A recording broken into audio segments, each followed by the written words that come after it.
Hey, y'all, and welcome back to another episode. Today, we're going to continue on this journey in numerology, and we're going to talk about the single digit number 2. Now, we talked about 1 in the last episode, which was a masculine energy. However, this 2 energy is feminine energy. All right. And it's important for us to talk about these single digit numbers because they set the foundation for numerology. Okay. So let's get right into number 2. Now, 2 is considered to be the all knowing. Okay.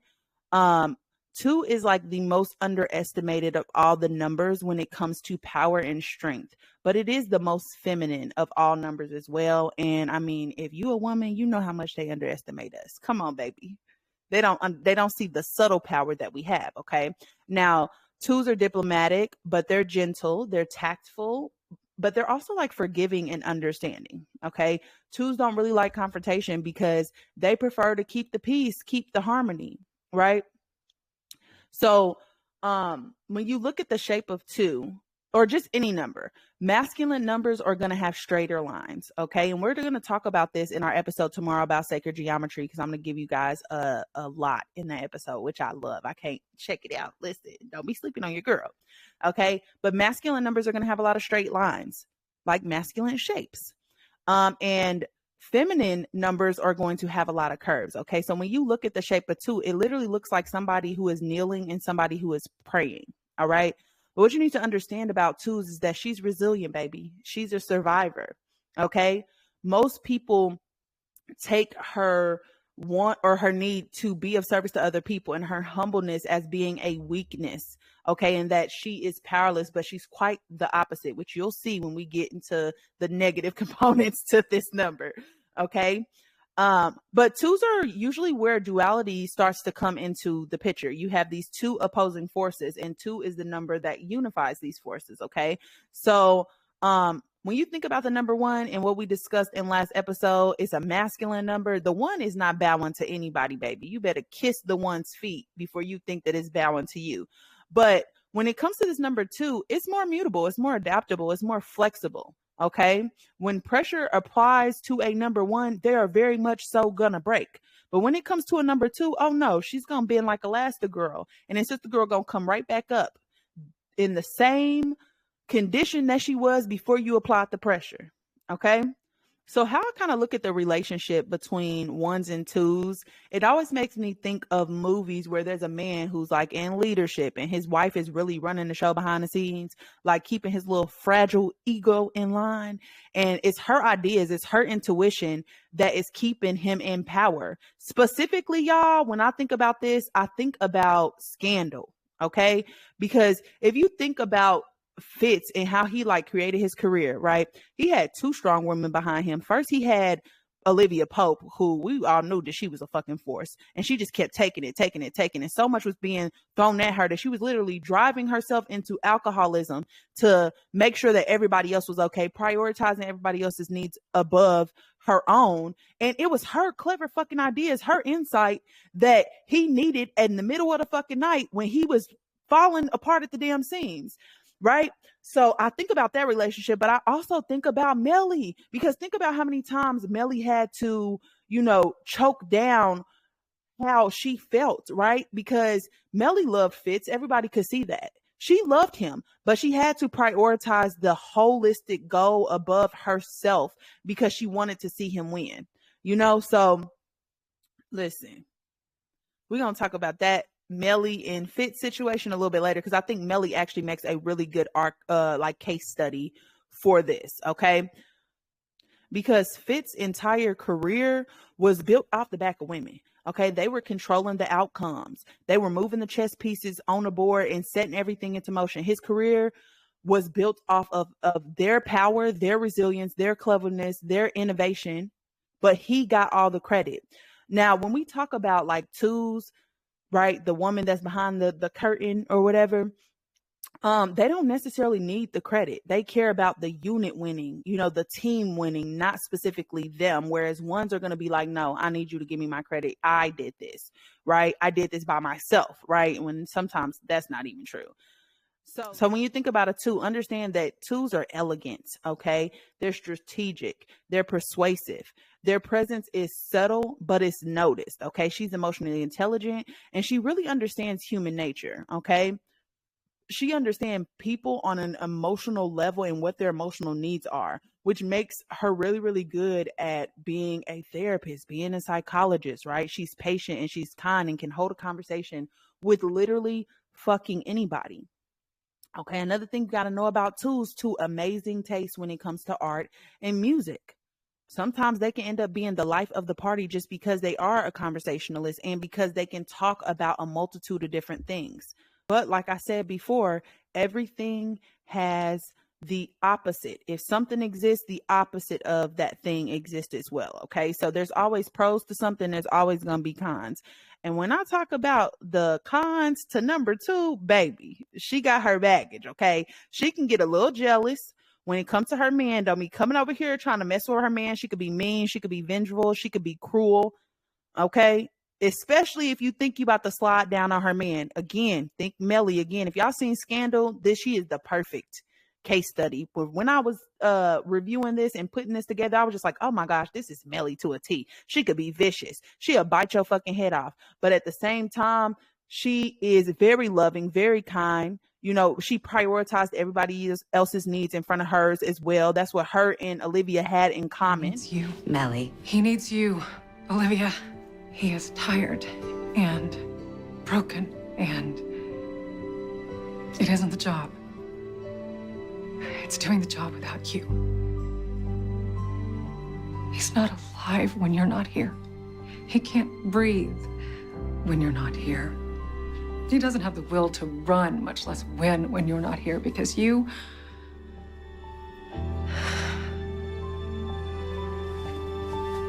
You're everything to him, Liv.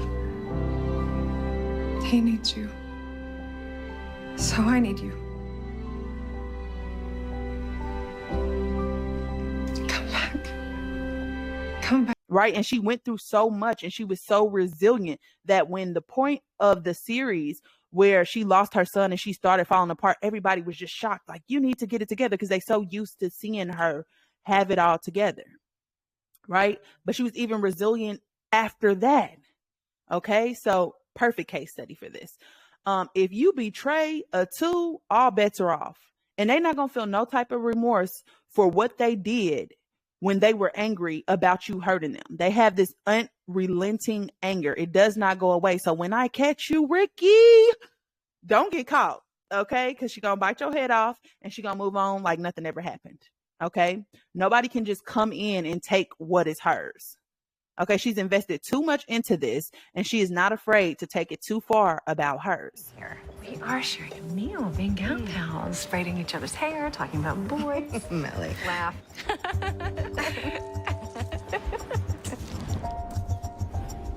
I'm making a respectable woman of you, Olivia.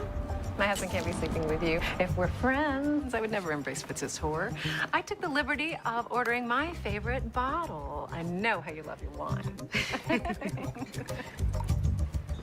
Perfect. Oh, thank you. Oh, yeah. Oh, thank you, Erin. Why are you doing this? Because I like it when my husband is the president. I worked very hard for it. I've done a great deal to get us here, and you are gonna get him across the finish line. But you can't do that if people know what kind of person you really are. The girl does not play those crackhead games. Find somebody else to play with, or you'll be playing from the other side, from the beyond. Yeah, she's really like that. So let's just take a second to talk about Melly, because I really want us to personify these numbers. And if we can personify them, it's going to be so much easier for us to remember them. Okay. Now, Melly from Scandal is a great case study for the number 2 energy. She was the original mind behind Fitz's journey to the top. Before Olivia got there, he had Melly. Okay. She loved him and she was so devoted to him that she was willing to sacrifice her own peace of mind and her own happiness for his. I'd lose. I am spectacular, but I can't compete with religious fervor, so no, I was not hoping that she would be blown up today. I am not miserable that she survived. I am celebrating because Olivia Pope still walks this earth. She's still alive. And as long as she's still alive, well, she's your flaw. Your Achilles heel. Which makes her my weapon.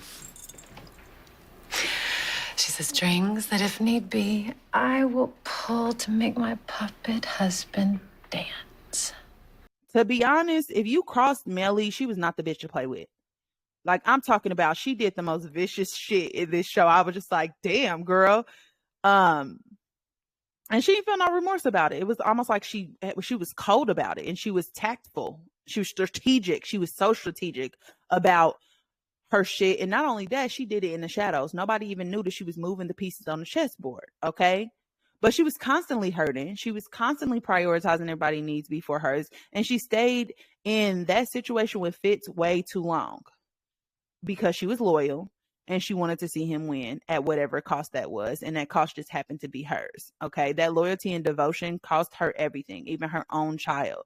But she kept bending. She kept adapting. She kept adjusting.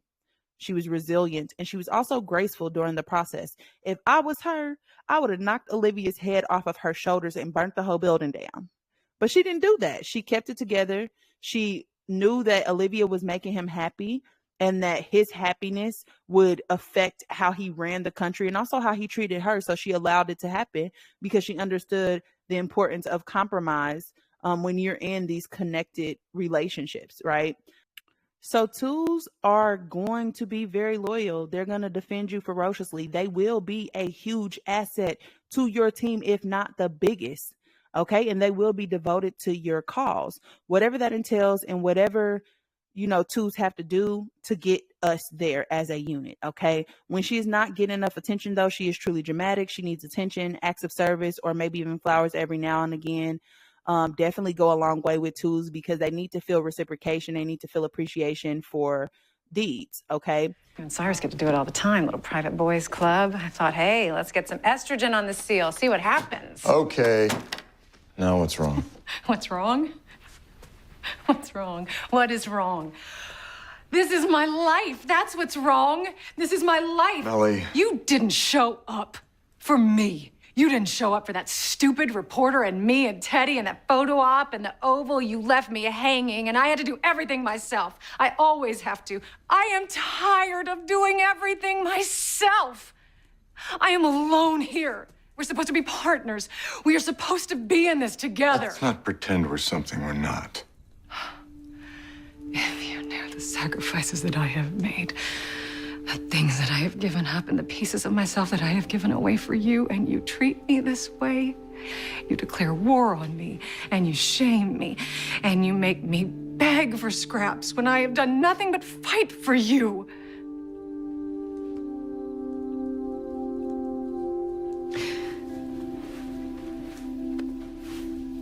You don't have to love me.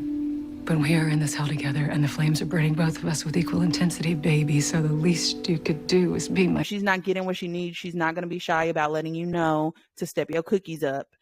She can be quite demanding, but like I said, she's patient. So when she does say something, it's been a long time coming. Like, it's not like something that just came up. It's something that she probably has been stuffing down for a long time. And also understand twos. I'm saying she because two is feminine energy. But twos are very intuitive, like the master number 11 that boils down to two. Okay. These are very, very, very intuitive energies. Okay. So their instincts are always going to be on point. So don't ever think that you're about to pull the wool over their eyes, baby. Okay. She's gifted in a supernatural way.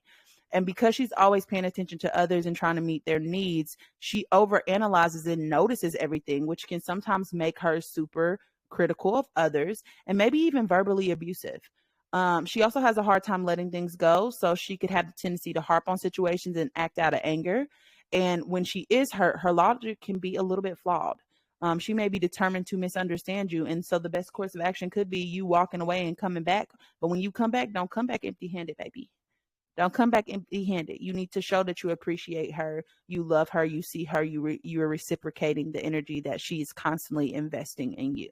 Okay. So let's talk about what this means esoterically. Now, esoterically, the two is called the pair. So twos are also called the duo, and she is immutable and flexible. energy, but also indecisive. She is the peacemaker, but also the gatekeeper to the kingdom. She is the middleman, so to say. So anything needs to go through her.